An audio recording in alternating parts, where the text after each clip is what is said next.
Ladies and gentlemen, good day and welcome to Hindalco Industries' second quarter FY22 earnings conference call. As a reminder, all participant lines will be in the listen-only mode, and there will be an opportunity for you to ask questions after the presentation concludes. Should you need assistance during the conference call, please signal an operator by pressing star and 0 on your touchtone phone. Please note that this conference is being recorded. I now hand the conference over to Mr. Subir Sen, Head of Investor Relations at Hindalco. Thank you, and over to you, sir. Thank you, and a very good evening and morning, everyone. On behalf of Hindalco Industries, I welcome you all to the earnings call for the second quarter of the financial year 22. In this call, we will refer to the Q2FY22 investor presentation available on the company's website. Some of the information on this call may be forward-looking in nature and is covered by the safe harbor language on slide number 2 of the said presentation. In this presentation, we have covered the key highlights of all our businesses for the second quarter of this financial year 22 and a segment-wise comparative financial analysis of India business and our overseas subsidiary, Novelis. As stated, during our last quarter's discussion, the unallocable corporate AS&G expenses, which used to be apportioned to individual business segments, is now clubbed under unallocable expense or income in order to truly reflect individual business segment EBITDA in the Indian operations. The corresponding segment information of the prior periods have also been restated accordingly for a comparative analysis. We have with us from the Hindalco's management, Mr. Satish Pai, Managing Director, and Mr. Praveen Maheshwari, Chief Financial Officer. From Novelis' management, we have Mr. Steve Fisher, President and CEO, and Mr. Dev Ahuja, Chief Financial Officer. Following this presentation, this call will be open to any questions you may have. An audio replay of this call will also be available on our website. Now let me turn this call to Satish.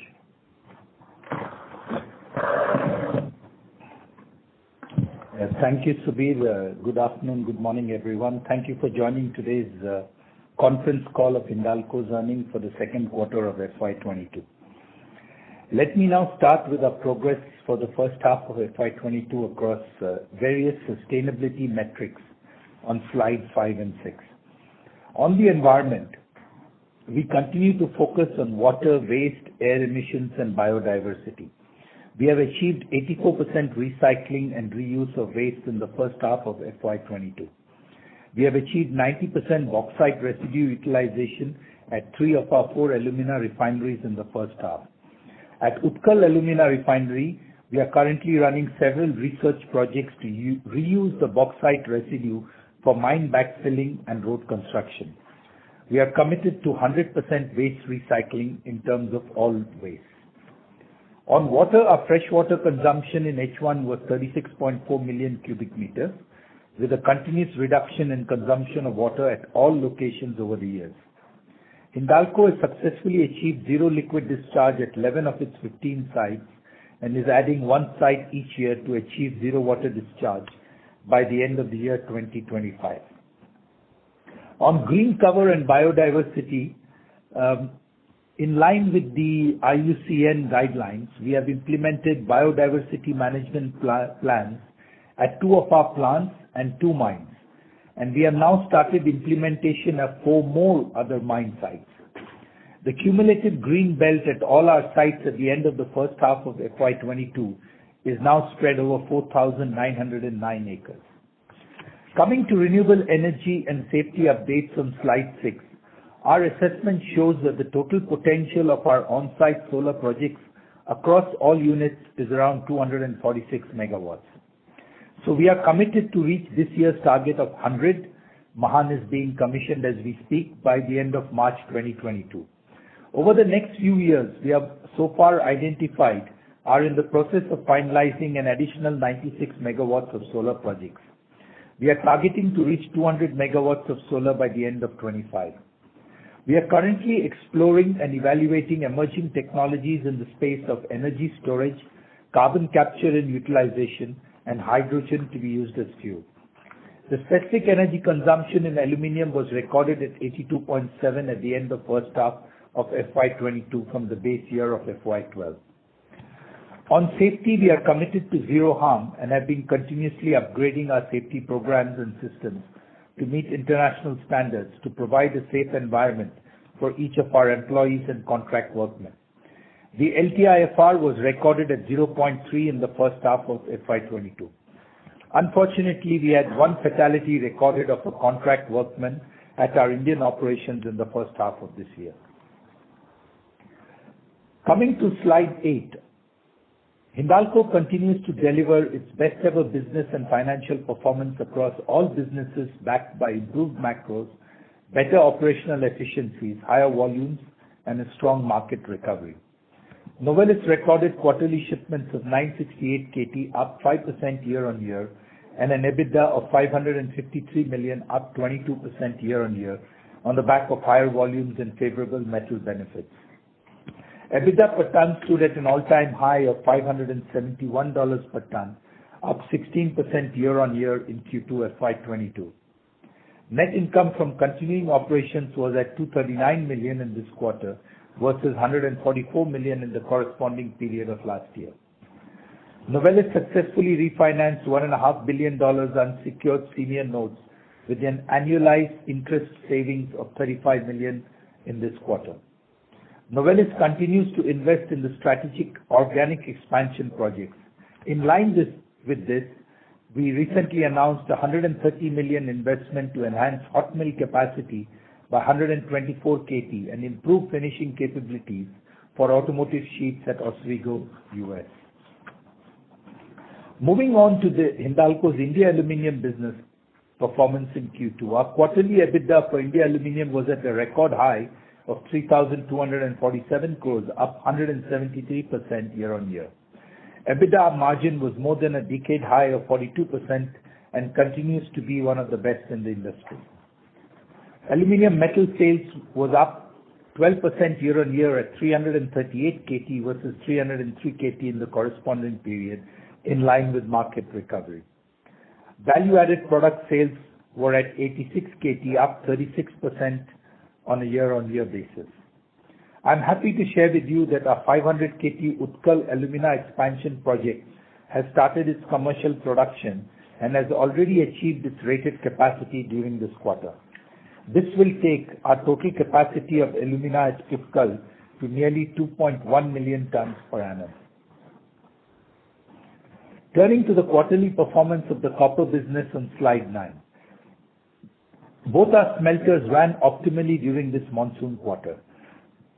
Our cathode production was at 100 KT, up 38% year-on-year, while the CC rod production was maintained at 65 KT in this quarter. Metal sales were at a record high of 110 KT, up 47%, while CC rod sales were at 70 KT, up 10% year-on-year. Copper EBITDA was recorded at 352 crores this year, up 45% year-on-year on the back of higher volumes, better operational efficiencies, and improved byproduct realization. You must have read by now that Hindalco has signed a definitive agreement with Polycab to acquire 100% equity stake in Riker Base Private Limited to increase the portfolio of our copper value-added products with a purchase consideration of 323 crore rupees, subject to customary working capital/net debt closing adjustments. This is a ready facility with a capacity of 225 KT, manufacturing cast and rolled copper wire rods. With this acquisition, our value-added CCR capacity shall reach 570 KT per annum. Coming to our quarterly consolidated performance, EBITDA was at a record 8,048 crores, up 56% year-on-year. Quarterly consolidated PAT for continued operations stood at 3,427 crores, up 92% year-on-year compared to 1,785 crores in the corresponding period last year. Hindalco continued to maintain its strong treasury balance of around $659 million in Novelis and 13,748 crores in India at the end of September 2021. Net debt to EBITDA was below 2 at the end of September 2021 at 1.93 times versus 2.59 times at the end of March 21. Turning to the broader economic environment on slide 11. As per IMF's latest estimates, global economy is expected to expand to 5.9% in calendar year 21 after contracting 3.1% in calendar year 20. Global economic recovery is gaining pace. However, pandemic outbreaks, climate-related disruptions in certain regions have led to supply shortages amidst a rising pent-up demand, which is ultimately feeding into higher inflationary pressures. This presents complex policy trade-offs, especially for policymakers who are cautiously normalizing the monetary policy. Policy-induced slowdowns in China, as well as slow pace of vaccination in underdeveloped countries, poses downside risks to global growth. However, price pressures are expected to subside as supply chain shortages wane, signs of which are already visible. Global economic recovery will continue to be supported by vaccine administration and monetary policy actions. On the domestic front, India, after being hit by 2 COVID waves, is gaining pace in its economic recovery. High-frequency economic data has shown strong sequential recovery, indicating an uptick in both aggregate demand and supply. Mobility indicators have recovered quickly, almost reaching their pre-COVID levels. Going forward, continued vaccine momentum, along with effective monetary and fiscal support, will determine the strength of economic recovery. The IMF and RBI have maintained their GDP growth forecast for India at 9.5% for FY22. Weakness in global growth momentum, rising inflation, and global supply chain disruptions could be key downside risks to this growth. Let me now take you through the aluminium industry overview on slides 12 and 13. Year-to-date calendar year 21, global production grew by 5% to 50.6 million tons, led by a 7% increase in Chinese production and a 3% growth in the rest of the world. During this period, global consumption rebounded sharply by 12% to 51.5 million tons due to the low base effect. Chinese consumption grew by 8%, while the rest of the world grew by 17%. As a result, the global market was in a deficit of 0.9 million tons, with the Chinese deficit at 1.1 million tons, partially offset by a small surplus of 0.2 million tons in the rest of the world in the first 9 months of calendar year 21. In Q3 calendar year 21, the overall world production expanded by 4% year-on-year to around 17 million tons, while consumption registered a growth of 5% year-on-year to reach 17.2 million tons, leading to a market deficit of 0.2 million tons. In China, consumption grew by 1% to 10.3 million tons due to significant headwinds from softer demand for internal combustion vehicles in the auto sector, which was on a continuous decline since May 2021 due to the shortage of semiconductors and also subdued building and construction demand. However, the Chinese government's encouragements for EV and renewable, especially solar, is likely to support aluminium consumption. As the global markets remain in deficit, with the improvement in global consumption, aluminium prices continue to grow by 10% to $2,647 per ton in Q3 calendar year 21, from an average of $2,400 per ton in Q2 of calendar year 21. Additional tailwinds that support strong aluminium prices include accommodative monetary and fiscal policies, production curtailments on Chinese supply leading to global deficits and low global inventory. Coming to slide 13, domestic demand is likely to be at around 943 KT, 26% growth year-on-year this quarter due to the low base effect. However, if we compare sequentially, the consumption has grown by 4%.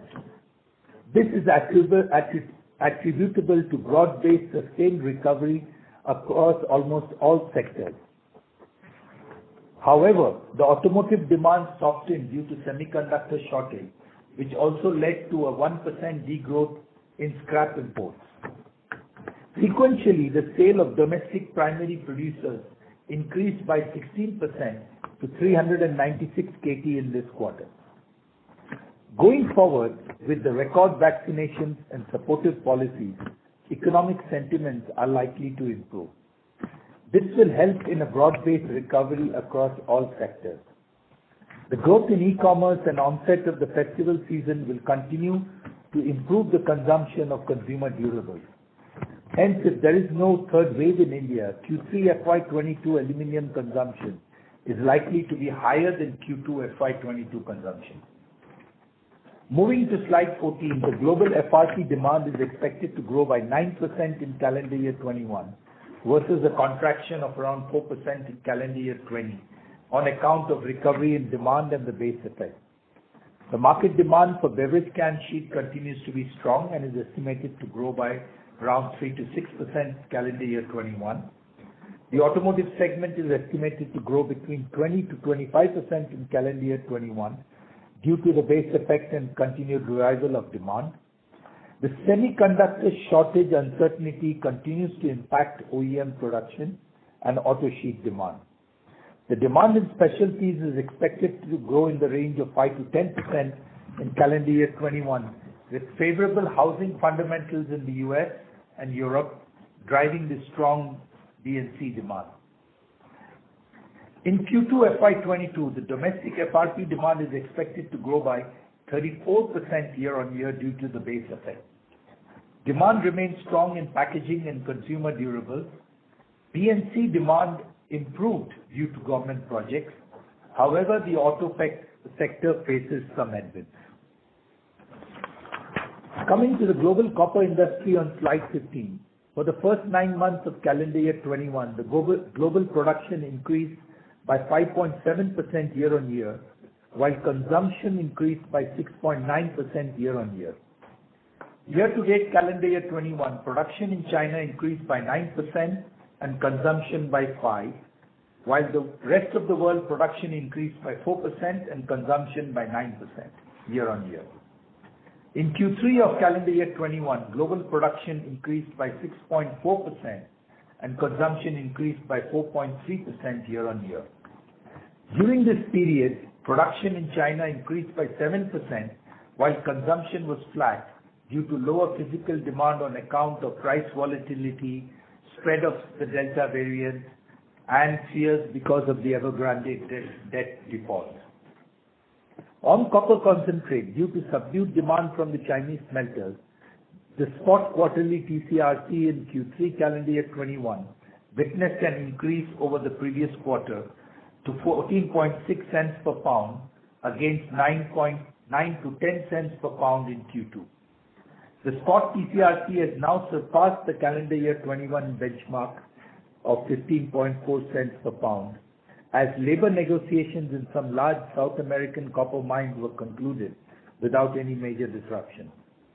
The benchmark negotiations for calendar year 22 is likely to be completed during the current quarter, and it's expected to be better than last year's benchmark TCRC. Coming to slide 16, on the domestic side in Q2 FY22, the overall copper market grew 36% sequentially at 160 KT versus 118 KT in the corresponding period of last year. On a yearly basis, domestic demand grew by 7% year-on-year at 160 KT in Q2 FY22 from 150 KT in the corresponding period on account of recovery in demand. The current demand is expected to marginally drop in the month of November due to the festive season. In segments like B&C, railways, transformer, consumer durables, etc., demand is expected to witness growth, while the automotive sector shall remain constrained due to the shortage in semiconductors. Now, the trend of the operational and financial performance for each of the business segments for this quarter and that of the corresponding period of last year are covered in the further slides and annexures to this presentation. But I'm going to conclude by moving on to the key focus areas on slide 31. Our focus on cost optimization and integration has helped the company to position itself in the first quartile of the global cost curve. Our primary focus remains stakeholder value enhancement. Hindalco continues to focus on profitable growth through its investments in recycling, debottlenecking, and organic expansions in stable and predictable downstream businesses in India and Novelis. The recent announcement of the Oswego hot mill expansion via debottlenecking and the Riker acquisition in copper are some steps towards this. Hindalco's product mix diversification continues to help in enriching its product portfolio by increasing the share of high-end value-added products in the overall product mix to strengthen its position as the world's largest aluminium downstream company. We also continue to focus on the ESG front with the emphasis on the commitments we have made for 2050, while creating a sustainable, green, stronger and smarter world. And we strive to be called the most sustainable aluminium company in the world. Lastly and most importantly, Hindalco is focused on strengthening its capital structure with a strong balance sheet by accelerating the pace of deleveraging through robust cash generation in line with its capital allocation framework. Hindalco's consolidated leverage today is below 2 at 1.93 at the end of first half of FY22. Thank you very much for your attention, and the forum is now open for any questions you have. Thank you very much. Ladies and gentlemen, we will now begin the question and answer session. Anyone who wishes to ask a question may press star and 1 on the touchtone telephone. If you wish to remove yourself from the question queue, you may press star and 2. Participants are requested to use handsets while asking a question. Ladies and gentlemen, we will wait for a moment while the question queue assembles.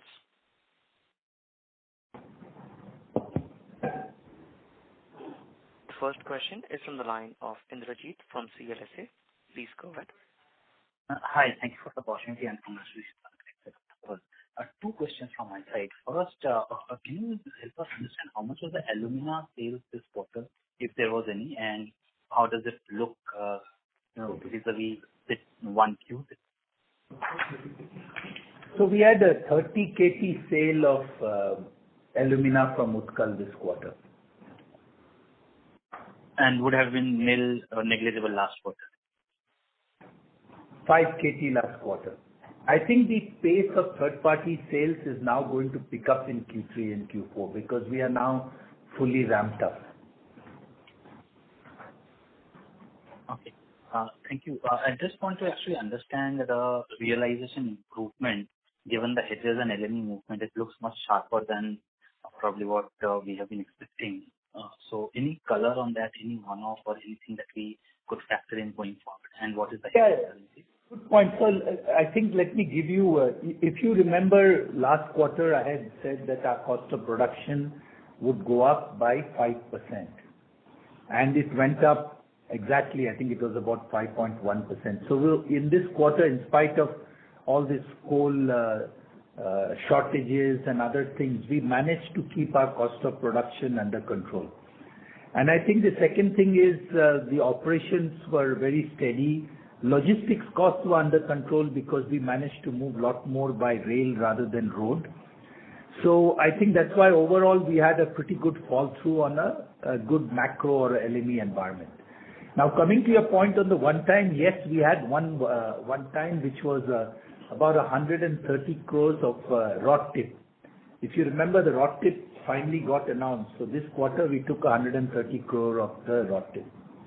And I also want to remind you, last quarter I had told you that we missed 10 KT of sales on Q1 because of the late movement of the ship. So if you look at the sales of 338 KT, 10 KT was that the ship sailing on the 1st of July, which got recorded in this quarter. So that extra 10 KT of sales is also there in the results.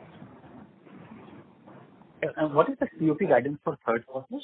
What kind of? So third quarter, I think now we have done a fairly detailed analysis and, it's going to go up by 8%. So we are seeing a little bit more inflation.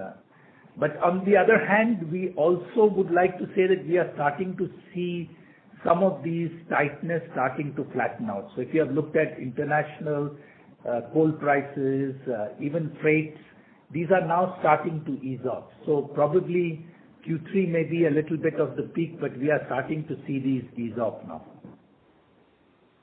Sure, that's helpful. My second question is on the Riker acquisition. So as you mentioned, with this we'll have 570 KT of downstream. Our current run rate of cathode is about 380 to 400 KT. So will we be importing cathodes to cater to that, and what kind of margins we can generate from this business?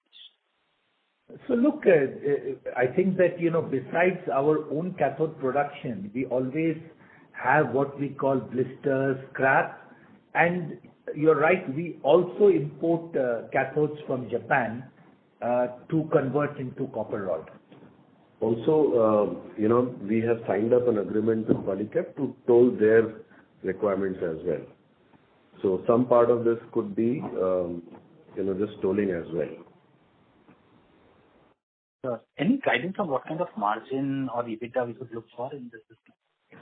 So we are not giving any guidance on EBITDA or margin for this particular activity separately, but it's a strategic investment and it will be value accretive for us going forward. You have to look at the business as an overall business itself, and this helps us in consolidating our position even more strongly in the domestic market. But broadly speaking, it will be above that 15% ROC hurdle rate. Yes, absolutely. Oh, thank you. That's all. Yeah. Thank you. The next question is from the line of Pinakin from JP Morgan. Please go ahead.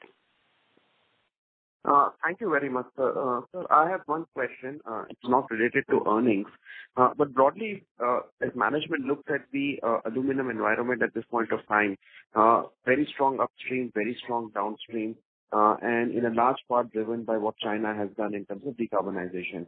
Now, if China were to continue walking down this path and logically from here stop aluminum exports and aggressively start importing aluminum scrap, they are setting up a huge recycling capacities. Would the downstream business at Novelis be as resilient in that elevated scrap price environment if we were to see China do that over the next 1 to 3 years? So I'll let Steve talk, but I'll give you one perspective.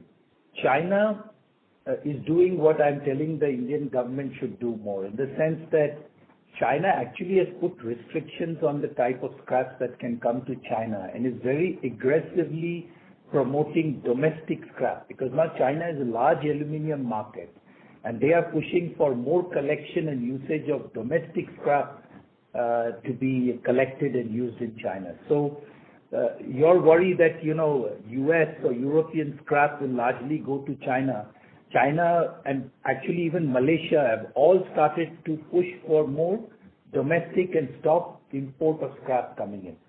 But Steve, do you want to have anything more to add? No, fully agree with you, Satish. I think around the world we're going to see more circularity and recycling and seeing flows of recycled content moving from one continent to another continent is just not going to occur. And so, as scrap increases with recycling rates and end of life for automobiles and everything else in other places, we feel very comfortable that we'll get access to that scrap at reasonable prices. Sure. So just to push this point further, one of the worries is that between ingot production and importing scrap, if China's priority is decarbonization, then it may look to relax the quality curves on aluminum scrap it has put in over the last few years. If that were to happen, would you be as confident on scrap pricing and availability, or is it dependent on China continuing to keep restrictions on aluminum scrap imports? So look, I think, Pinakin, this is fairly hypothetical to sort of look at that. We can only look at the actions of the Chinese government right now.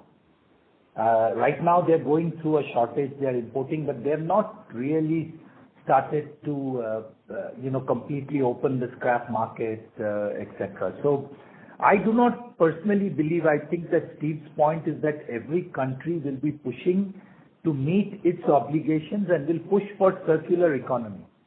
China for the last 10 years has been consuming half the world's aluminium. And I think that, I expect them to really push for their own scrap to be now collected and reused. Sure, sir. Lastly, sir, should India aluminum cost of production peak out in the December quarter, given that coal prices, then tightness is easing out? Or do you see cost of production to continue to move higher, given where general inflation trends is into the fourth quarter as well?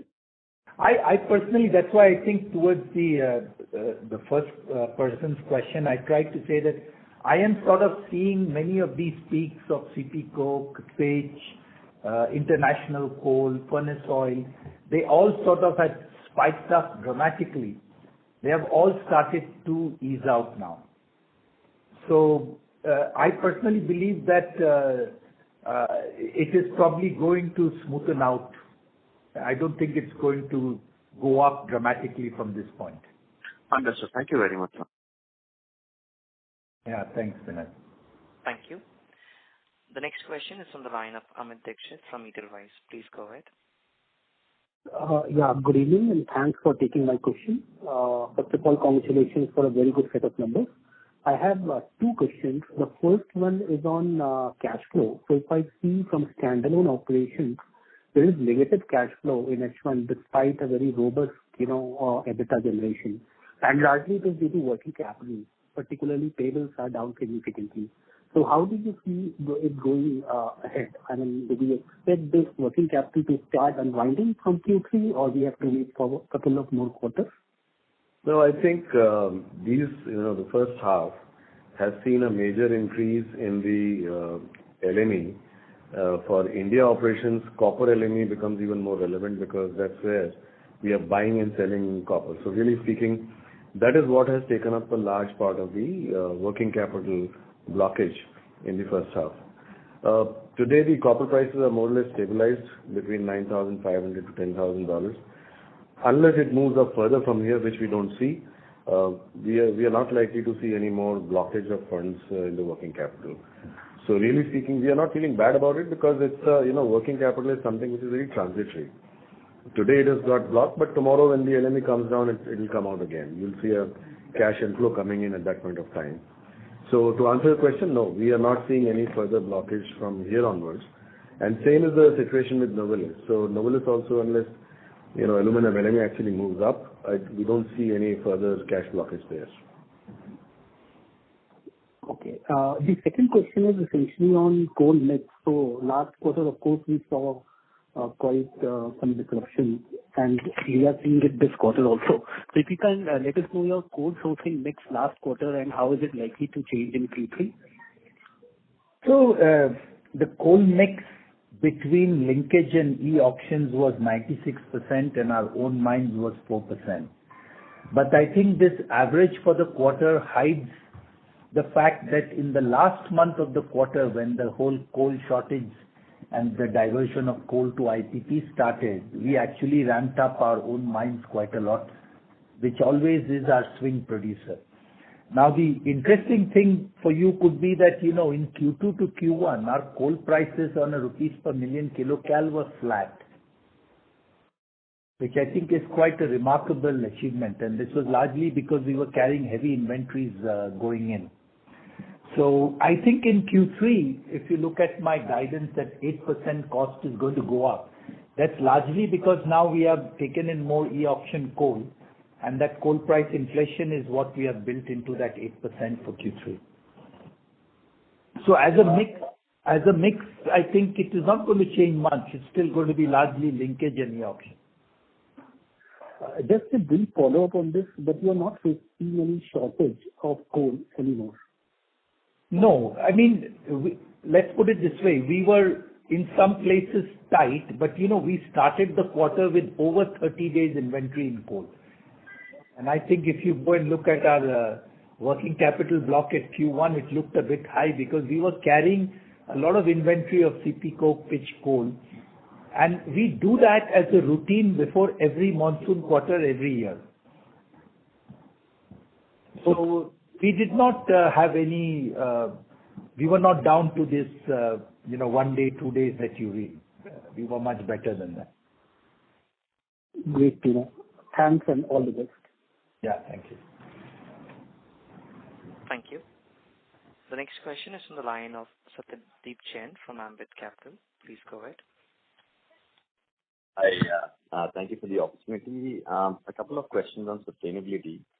One is on the carbon capture and first of all, what you've done in bauxite residue is commendable and encouraging to hear thoughts on carbon capture, hydrogen. Firstly, on carbon capture, what kind of technology are you exploring for carbon capture? And when you look at different ways to utilize it, have you explored whether you want to convert into urea? And have you done some kind of analysis on IRR on some of these projects? Look, we are not in the IRR. We are in the pilot stage, and we are actually working with Shell and Technip. And they have got a certain technology, and we are going to do a pilot in Aditya to try out how it works. So I think that's about it I can tell you at this time. I just wanted to expand. We have taken a net carbon zero at 2050, so we have built a model. So our model means that we are experimenting with quite a lot of technologies.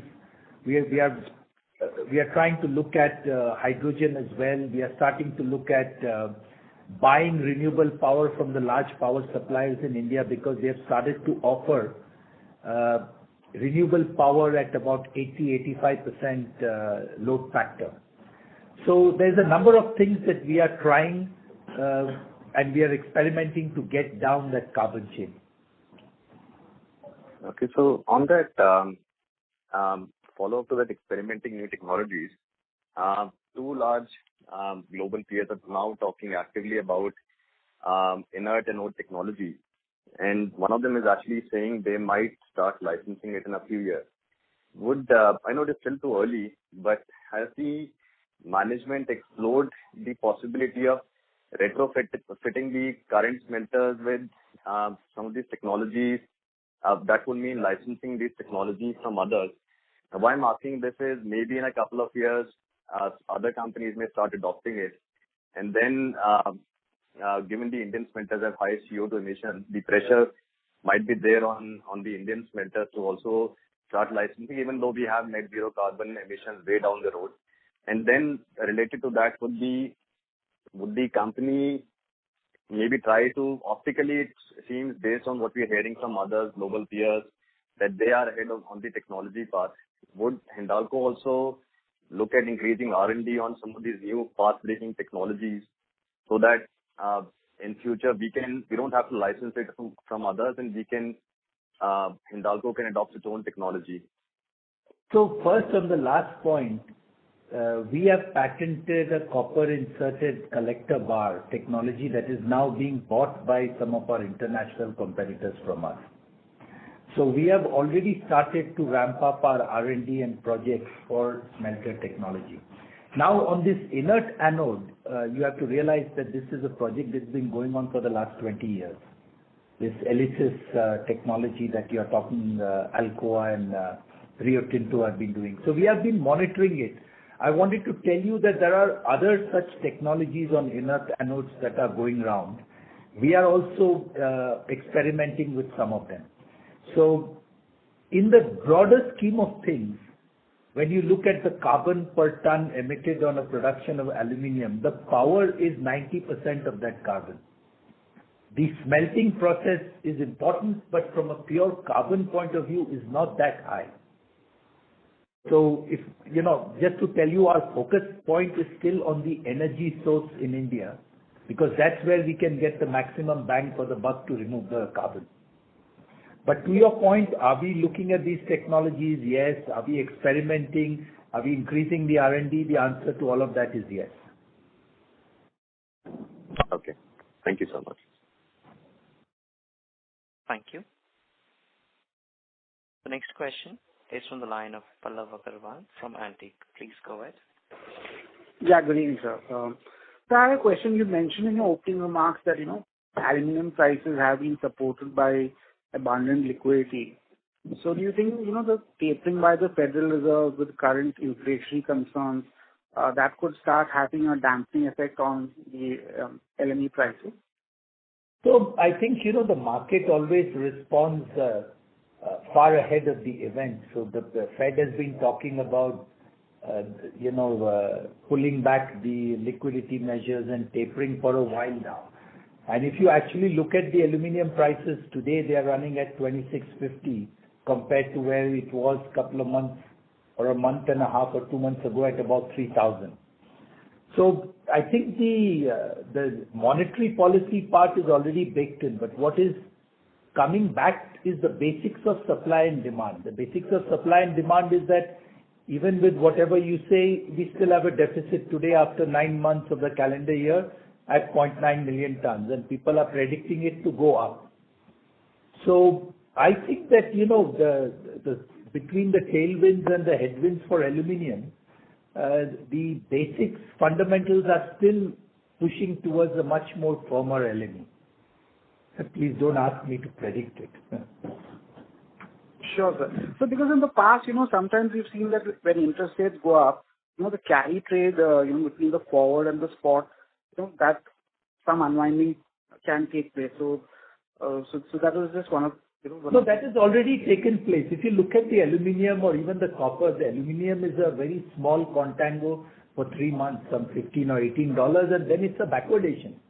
So that carry trade is not driving aluminium prices right now. Huh? Sure, sir.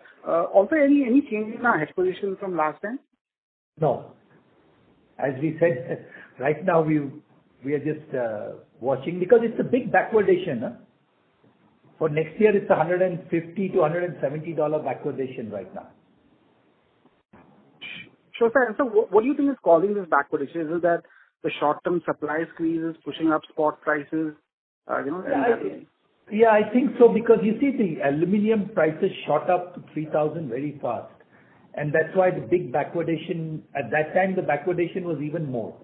Now the backwardation is slowly coming off, and if you see now LME seems to be trading between 26 and 2,700 right now. So I think the market is waiting to see, whether this range holds or whether it starts to go higher. Okay. Yes, sir. Thanks. That's it from me. Yeah, thank you. Thank you. The next question is from the line of Sumangal Nevatia from Kotak Securities. Please go ahead. Yeah, thank you for the opportunity. First question is with respect to the copper division. So margins have recovered very strongly, 350 crore run rate. So, and also the commentary on TCRC is expected to be better in the coming calendar year. Do we expect this run rate to be the new normal given our production volumes have also now stabilized? So Sumangal, the only thing I'm really happy about copper is that the operations have stabilized, the production is running steadily. So I think that, I'm hoping that it will continue. I mean, the copper results, if you listen to the remarks, the value-added sulfuric acid prices have been very strong. So that has really helped the EBITDA on the copper side. Understood. And do we expect now the CC rod utilization at least to start with to reach 100% levels of our cathode volumes? Yeah, no, of the cathode volumes, you see our cathode volumes is around 370, 380, and now our CC rod capacity will be 570. So we do have some commitments to sell cathode. That's why we may still do that. But the demand of copper in India is still at 80% of the pre-COVID levels. And I think that one large part of that is because the copper prices ran up so much that today many of the MSMEs and SMEs can't, the working capital block of dealing with copper has become a big burden on them. Otherwise, I would have expected the copper to come back. So the large players can handle it. And of course, the severe backwardation in copper also is a problem for them. Because, they buy the copper and in a couple of months, the end product will go out. And they like to price, M+1, M+2. So if it's in a backwardation, it's a big issue for them. Understand. Mr. Pai, next question is to you on the Novelis business, broadly on the strategy point of view. Now, if you see the can segment, we have a very strong outlook. And whatever debottlenecking we are doing appears to be at best replacing our hot mill capacity for the new auto lines. So maybe 2 years, 3 years down the line, we might start losing market share if this strong demand continues. So at what stage do we start considering a greenfield hot mill? What could be the ticket size, and what is the ask from our customers before we commit a big capital into a big brownfield or a greenfield hot mill capacity? So I don't think we'll wait for 2 to 3 years for market. With Steve, the discussions have already started. So I think, I'll let Steve talk about what he's listening from the can customers. But all I wanted to tell you is that we are very conscious that as a market leader, Novelis will lead the push to add new capacity. So Steve, you want to just talk about the can market?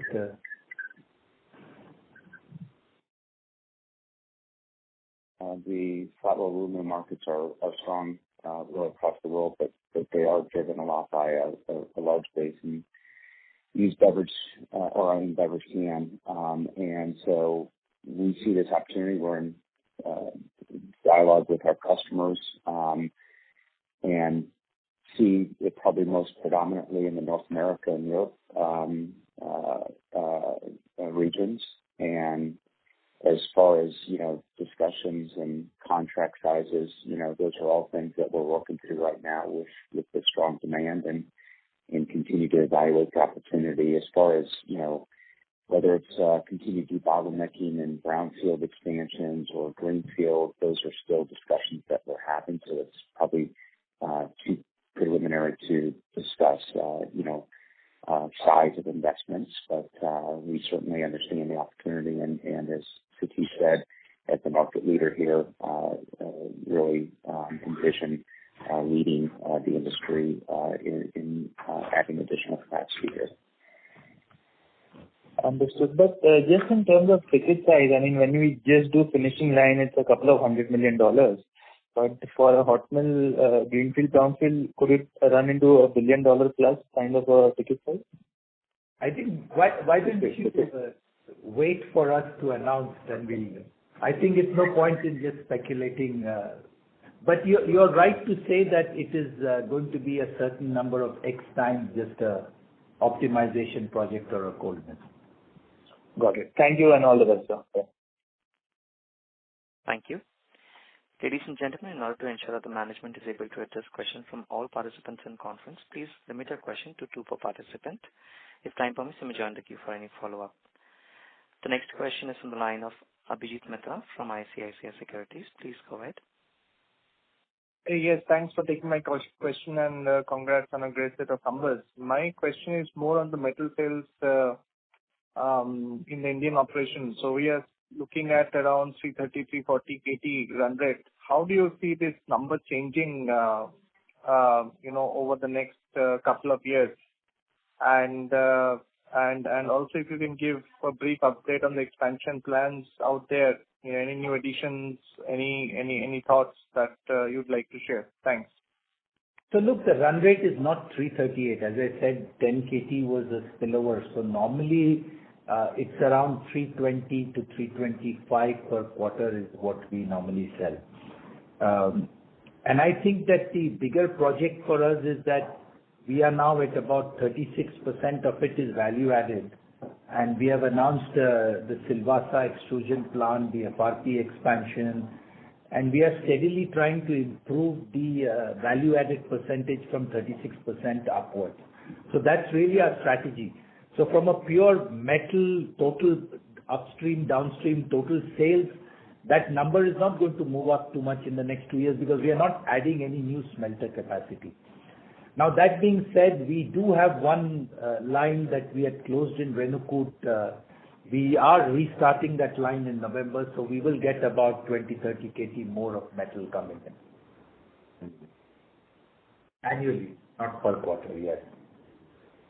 Right. And the other question which I had was that given the spot prices of input and assuming that I am buying alumina, what kind of margins is current metal prices given to a smelter as per you? Sorry, metal price, I didn't get the question. Alumina is spiking up, so? No, I'm saying that given spot prices of the inputs and assuming that I'm buying alumina from the market, what kind of spread would a completely unintegrated smelter in India make today with the power cost that he's facing, given the current LME?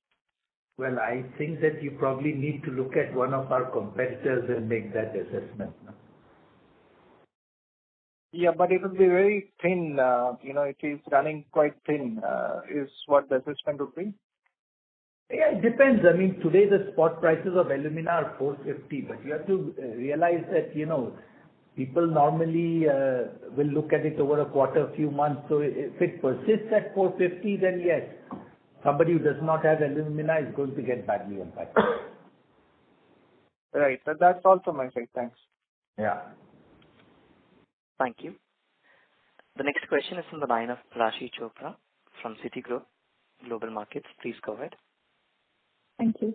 So just on the alumina side, you mentioned that the pace of sales will be higher. So just trying to get a hold of how much will Utkal replace internally and how much should we kind of factor in incremental alumina sales going forward? So currently our plans are for the second half of the year, we'll probably sell about 150 KT of alumina on the third party market. And can I assume that run rate for next year, or you need to take a decision on that? No, I mean, the run rate for next year, you could say is going to be in that range, 150 into 2. Okay. Just, I think I missed this. On your coal breakup, what was the breakup in the quarter, coal sourcing breakup? So it was linkage 62, e-auction 34, own mines 4. And this you said, how will that change into the third quarter? It didn't change much. And the coal cost was flattish, you said, on a quarter-on-quarter basis. I said Q2 to Q1 was flat, and I said Q3 coal prices will go up because I've already said our cost of production will be 8% higher than Q2. Right. And within this 8%, is the bulk of it would be coal, and I would imagine. Coal is 40% of our cost, so there are others have also gone up. So it's a mixture. So I would rather leave it at that to give you an overall 8%. And just one last question. Have you started, are e-auction prices sustaining at elevated levels with the coal situation improving? No, I think now, as I said, the production has already also started to go up. So I think that auction prices are going to taper down now. Okay, thank you. Thank you. The next question is from the line of Bhavin Chheda from Enam Holdings. Please go ahead. Yeah, good afternoon, sir. Good set of numbers. Sir, I missed out if you had given the hedging position at the end of quarter. Well, as one of your colleagues asked me, has anything changed? I said no. So, we are, if you just want it, we are at about 30% hedged at 1900 for the second half of the year. So no change. It was what it was. 30% for second half. And actually, sir, you were hedged for 23 also you had given earlier. No, the 23% is for next year at $2,230. 2,230 for next year, 23%. And 30% for second half at 1900. Exactly the same as what it was at the end of last quarter. Nothing, no position. The rupee was, second half 19% hedged at 78.6. And for next year, 10% hedged at 83. So this is exactly what it was. No change. Okay. And on the copper now, sir, this run rate is sustainable of production volumes and even CC rod. There was a good pickup in volume. So and the CC rod actually should pick up. We are producing only 70 KT per quarter. We can do a lot more now. As I said that, some part of it, the market demand needs to pick up. Okay. So copper CC rod sales should go up next quarter. The last one, what kind of deleveraging we are looking at in second half and say next 12 to 18 months? No, so see, cash flow should be good in the second half. It's a question of whether we want to prepay certain debts at this point of time or not. We are in the process of evaluating the next 5 years plans and putting in the numbers in place. We do have a 6,000 crore debenture, which is due from April to August 22. So that will definitely go off our balance sheet next year. Earlier, our plan was to refinance only 4,000 crores out of this and pay down 2,000 crores out of our internal cash. But we are relooking at that, and we are seeing that probably we may not need to refinance even 4,000 crores. So we'll come back with a more clear position. We will hold another investor day sometime in February, March again this year. And that's when we'll come back with a comprehensive plan going forward for both Novelis and India. Sure, thank you. Thank you. The next question is from the line of Samuel Shen from AllianceBernstein. Please go ahead. Thank you. It's good set of results as well. Just one very quick question. I heard that you mentioned that you guys are restarting a line at Renewable. I understand it's a very small line. Just two questions over there. How long does it take to run if you start in November? And on average, what's the cost curve there like versus your current operation? Thank you. So in Renewable, we have about 13 lines, so it's one line. So it should take us about a month and a half to ramp up. And the cost of production will be what it is right now. It's not going to be upper. Okay, so what was the reason that it was shut down before? Was it just maintenance? No, I think we took that decision to shut it down at that time because it was actually, we had some, the rectifier issues that the power consumption was too high. So when we shut it down, we have fixed all those issues. And now we were also wanting to start it earlier this year. But then when we saw the coal situation get tight, we postponed that decision to November. Otherwise, that line should have come back on stream around July, August. Okay. All right. Thank you very much. All the best in next quarter. Yeah. Thank you.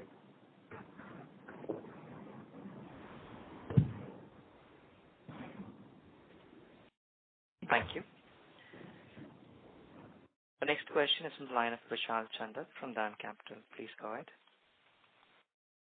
Yeah. Thanks for the opportunity.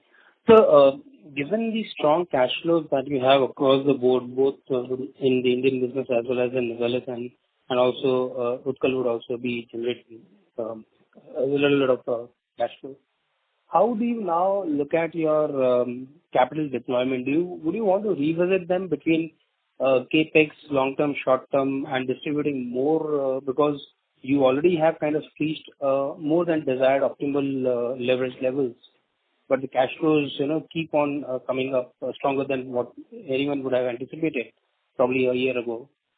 Yeah. So really, So really speaking, as I said earlier, we'll be coming back to you around February, March again this year. It'll be exactly 1 year from the last time that we actually announced the capital allocation framework. I don't think we can revisit on a quarterly basis. So we would every year probably will come back to you around the time. That's the time also we have our planning and exercise also completed. So we'll come back to you and we'll announce and revisit if required and come back to you with clarity as to how we look at it going forward. Sure. So my next question was with respect to your downstream projects in India. If you could just give us an update on where we are with respect to aluminum downstream expansion as well. So the Silvassa project, after we got all the clearances, so the civil work has started, all the extrusion presses have all been ordered. So that project is moving around quite well. The big FRP expansion project we announced in Sambalpur between Hirakud and Aditya, we now are waiting to finish the public hearings and all that, which should happen in January. So we think that we will be breaking ground and starting civil work sometime in March of next year. Sure. Thanks.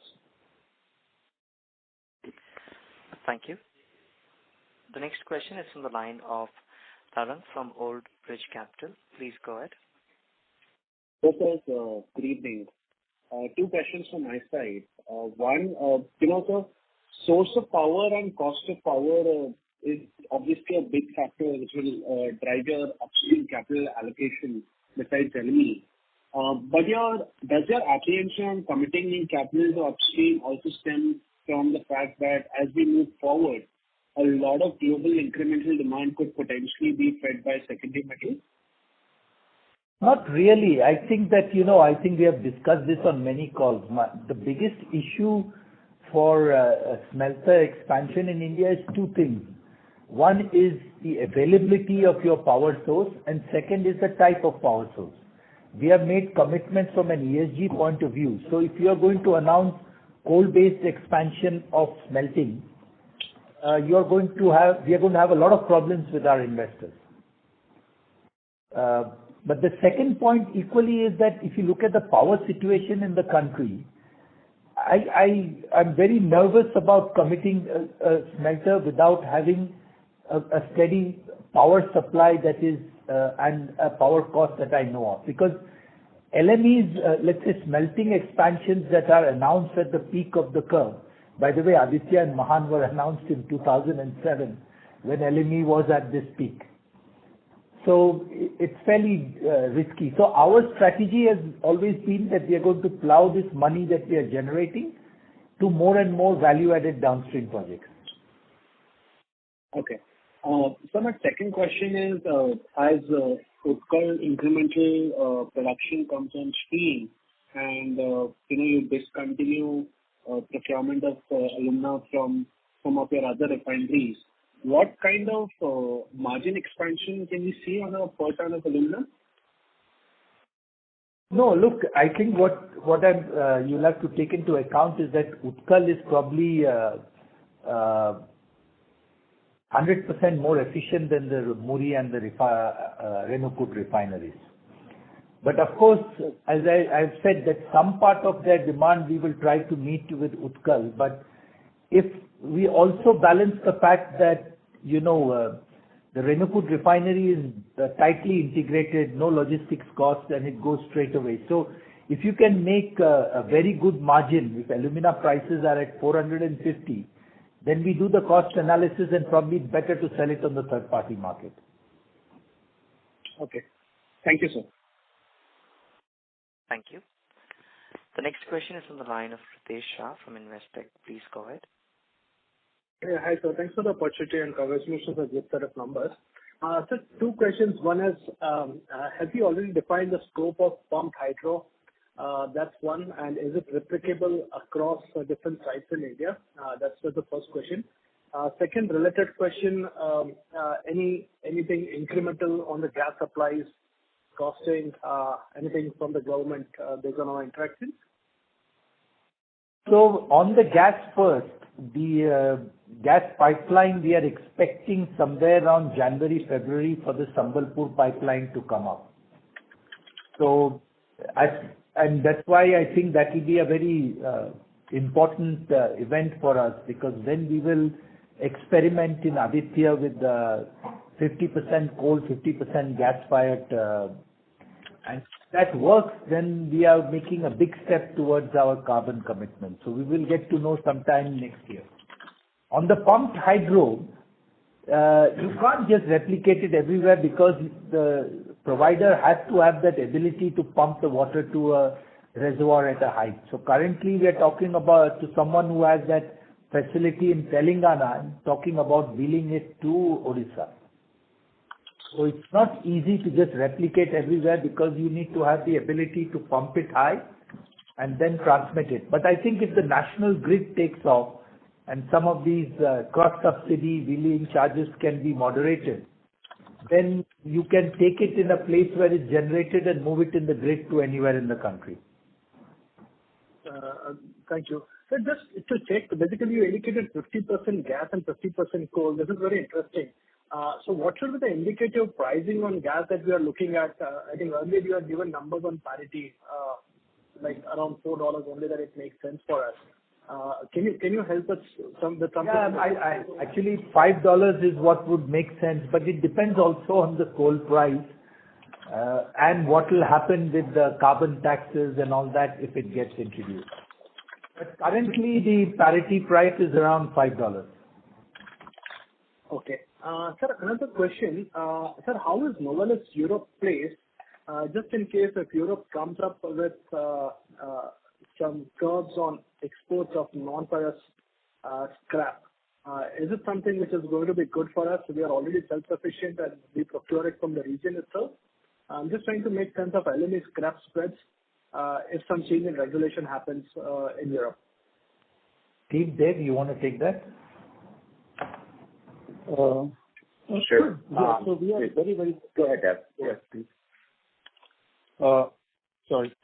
No, we are very self-sufficient in Europe, so we see really no concerns. The largest part of our scrap is really procured from Eastern Europe.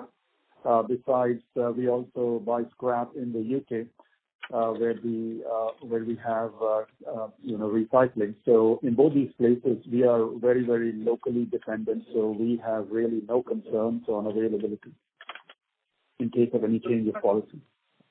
So it could be a positive for Novelis, given the exports will reduce, and it's the same situation which happened in North America versus China a couple of years back.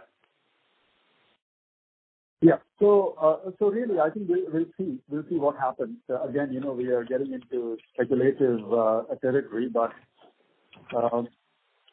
really all that we would like to say is that our position there in terms of supply, availability, and logistics has been steadily very good, and we really see no concerns for the future. Sure. So that's quite helpful. Thank you so much, and wish you the best. Thank you. Thank you. The next question is from the line of Kamlesh Bagmar from Prabhudas Lilladher. Please go ahead. Yeah, thanks for the opportunity and congrats for good set of earnings. So one question on the side of Novelis. So we had guided $1.5 billion of capex over next 5 years.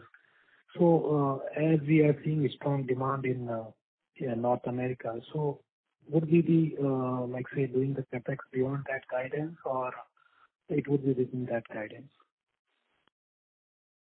Steve?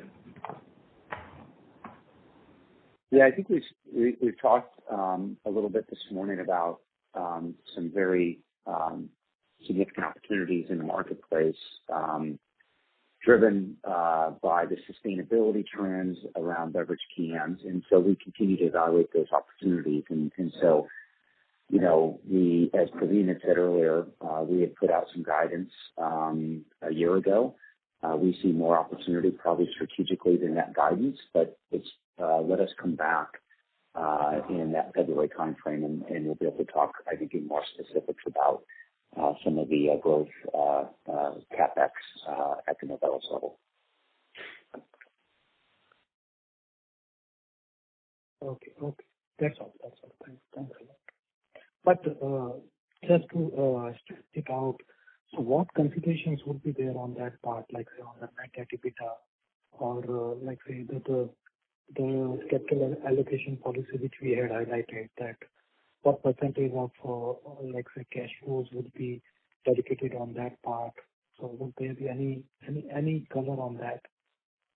No, I think the issue that we are talking about is not the percentages. It's that the cash flows that we had talked about in February, the amount of the cash flow is going to be larger. So the point is that, you probably will have the 1.5% was done as, I forget now, 55 or 60% of the cash flow. That 55 or 60% will be a lot more than 1.5, I think, is the point that is being raised.